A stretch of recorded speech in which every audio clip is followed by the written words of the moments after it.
গতকালকে আরপিএফ এবং জিআরপি মিলে আমাদের আগরতলা রেল স্টেশনে একটা রুটিন চেক আপ হয়, যেটা প্রত্যেক দূরপাল্লার যখন ট্রেন আসে তখন আমরা করে থাকি। তো সেম কালকেও সেম সন্ধ্যার সময় শিয়ালদহ ট্রেন এসেছিল, তারপরে আমরা একটা জয়েন্টলি রেড করি আমাদের আগরতলা রেল স্টেশনে।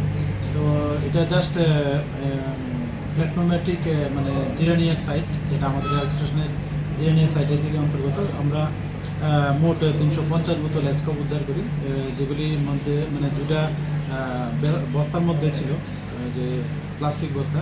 তো যদিও ওই সময় এটার কোনো মালিকানা পাওয়া যায়নি, তো আমরা যথারীতি এটা মানে আনক্লেম হিসাবে সিজ করি এবং একটা আমাদের আগরতলা জিআরপি থানাতে একটা ইনকোয়ারি স্টার্ট করি যে এটার ওনার কে হতে পারে, এবং আমরা এটা দেখছি এবং যদি ওনার এস্টাবলিশড হয় আমরা অবশ্যই ওনাদের এগেনস্টে মানে আইনত পদক্ষেপ নেব।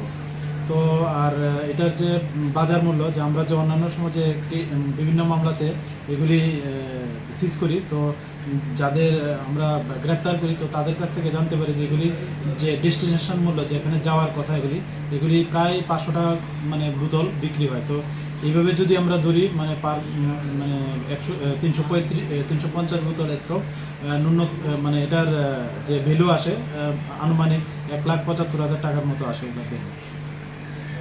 এমনি সিসিটিভি ক্যামেরার কি ফুটেজ কোনো চেক করা হয়েছে? হ্যাঁ, এগুলি দেখা হচ্ছে, যদিও ওই যে জায়গাতে পাওয়া গেছে ওইখানে সিসি ক্যামেরা কভার করে না, আমরা কালকেই দেখেছি। তো আমরা অন্যান্য ক্যামেরাও চেক করছি।